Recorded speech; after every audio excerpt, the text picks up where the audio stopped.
உங்கள் தந்திவன் தொலைக்காட்சியில் தெனாலிராமன் தினமும் மாலை 6 மணிக்கு காண தவறாதீர்கள். பரபரப்பான அரசியல் சூழலில் இன்று கூடுகிறது தமிழக சட்டப்பேரவை. டங்ஸ்டன் சுரங்கம் குறித்த தனி தீர்மானத்தை கொண்டு வருகிறார் முதலமைச்சர் ஸ்டாலின். துணை நிதிநிலை அறிக்கையும் தாக்கலாகிறது.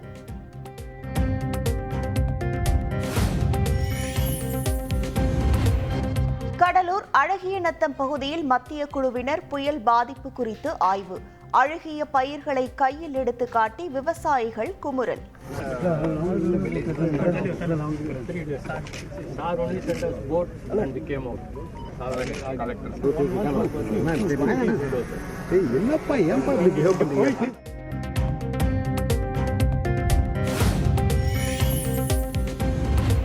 புதுச்சேரியில் மத்திய குழுவினர் மற்றும் மாவட்ட ஆட்சியரை முற்றுகையிட்ட கிராம மக்கள்.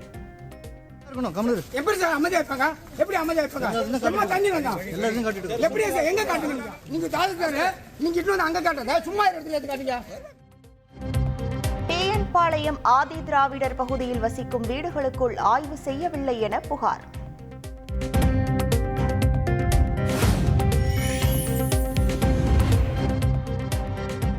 வங்கக்கடலில் நிலவும் காற்றழுத்த தாழ்வு பகுதி 11ஆம் தேதி இலங்கை தமிழக கடற்கரையை நெருங்கும். தமிழ்நாட்டிற்கு 11ஆம் தேதி முதல் 3 நாட்களுக்கு மஞ்சள் எச்சரிக்கை. கடலூர், மயிலாடுதுறை, நாகை மாவட்டங்களில் மிக கனமழைக்கு வாய்ப்பு என்றும் தகவல்.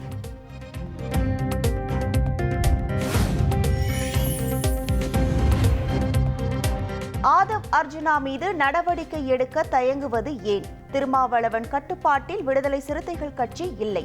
விசிகவிற்கு 2 தலைவர்களா என்றும் பாஜக தலைவர் அண்ணாமலை கேள்வி.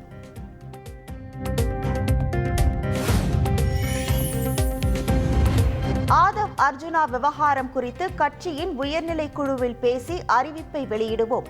அவர் கட்சியில்தான் உள்ளார், பொறுப்பில்தான் இருக்கிறார் என்றும் விசிக தலைவர் திருமாவளவன் பேட்டி. அதிமுகவை இபிஎஸ் அபகரித்த நாளிலிருந்தே ரகளைகள் தொடங்கிவிட்டதாக டிடிவி தினகரன் விமர்சனம். இப்போதுதான் ரகளை வெளியில் தெரிய ஆரம்பித்துள்ளது என்றும் பேட்டி. இன்றைக்கு அந்த கட்சியை அபகரித்தாரோ அன்றிலிருந்தே இந்த ரகளை எல்லாம் நடந்துட்டு தான் இருக்கு. வெளியில தெரியாம இருந்துச்சு. இப்ப கத்திரிக்காய் முத்துனா சந்தைக்கு வர மாதிரி.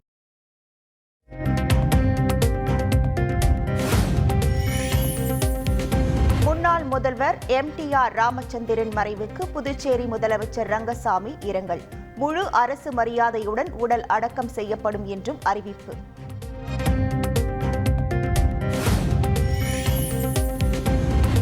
புதுச்சேரி முன்னாள் முதலமைச்சர் ராமச்சந்திரன் மறைவுக்கு தமிழ்நாடு முதலமைச்சர் ஸ்டாலின் இரங்கல். திமுக சார்பில் முதலமைச்சராக இருந்து புதுச்சேரி வளர்ச்சிக்காக பல்வேறு நலத்திட்டங்களை செயல்படுத்தி சாதனை படைத்தவர் என்றும் புகழாரம்.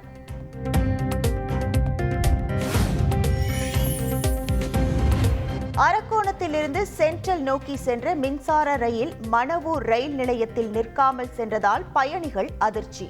என்ஜினில் கோளாறு என கூறி அதே ரயில் ஆவடியில் நிறுத்தப்பட்டதால் செய்வதறியாமல் தவித்த பயணிகள்.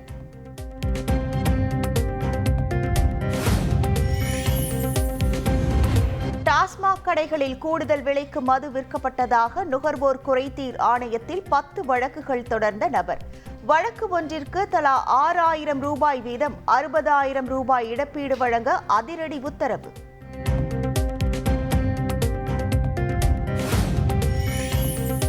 நாகையில் போதை தலைக்கேறிய இளைஞர் கையை பிளேடால் கிழித்துக் கொண்டு போலீசாருடன் வாக்குவாதம்.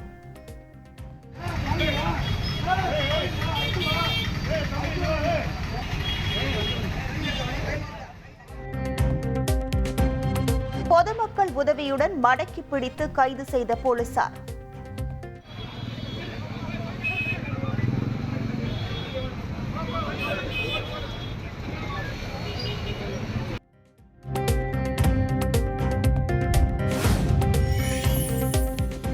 சென்னை சூளைமேட்டில் ஆண் நண்பருடன் தங்கி மது குடித்துவிட்டு சென்ற இளம்பெண் திடீர் மரணம்.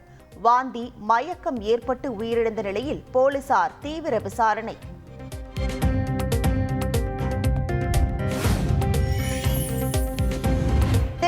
மாவட்டம் நத்தம் அருகே காரில் வெளிமாநில மது பாட்டில்கள் கடத்திய 3 பேர் கைது. 900 மது பாட்டில்களையும் காரையும் பறிமுதல் செய்த போலீசார்.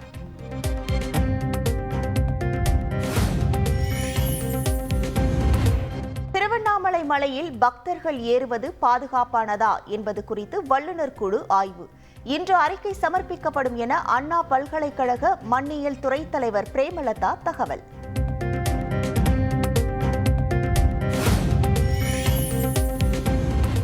கார்த்திகை தீபத் திருவிழாவின் 5ஆம் நாளில் பழமை வாய்ந்த வெள்ளி ரிஷப வாகனத்தில் எழுந்தருளிய அண்ணாமலையார். மாட வீதிகளில் காத்திருந்து மனமுருகி வழிபட்ட பக்தர்கள்.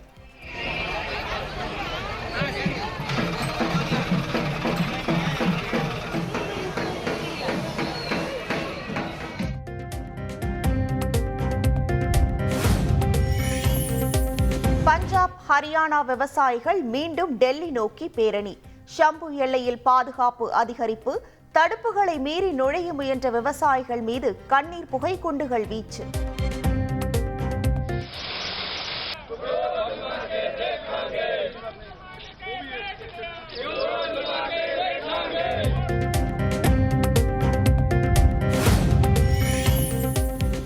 மத்திய பிரதேச மாநிலம் குவாலியரில் உள்ள பிளாஸ்டிக் தொழிற்சாலையில் பயங்கர தீ விபத்து.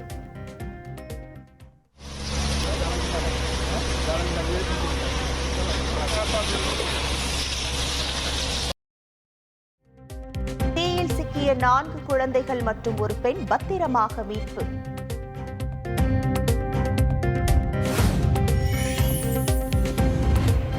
சிரியா தலைநகர் டமாஸ்கஸை கைப்பற்றியது கிளர்ச்சி படை.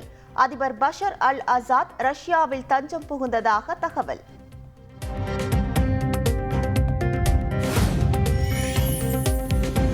சிரியாவில் அதிபர் மாளிகையை சூறையாடி பொருட்களை அள்ளி சென்ற பொதுமக்கள். அதிபரின் தந்தை சிலையும் உடைப்பு.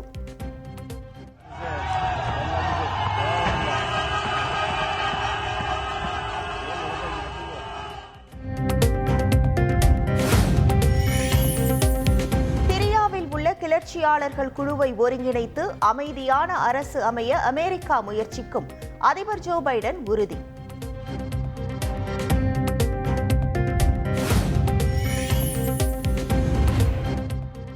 உலக செஸ் சாம்பியன்ஷிப் போட்டியின் 11வது சுற்றில் இந்திய கிராண்ட் மாஸ்டர் குகேஷ் அபார வெற்றி. நடப்பு சாம்பியனான சீன வீரர் டிங் லிரேனை வீழ்த்தி அசத்தல். உங்கள் தந்தி ஒன் தொலைக்காட்சியில் தெனாலிராமன் தினமும் மாலை 6 மணிக்கு காண தவறாதீர்கள்.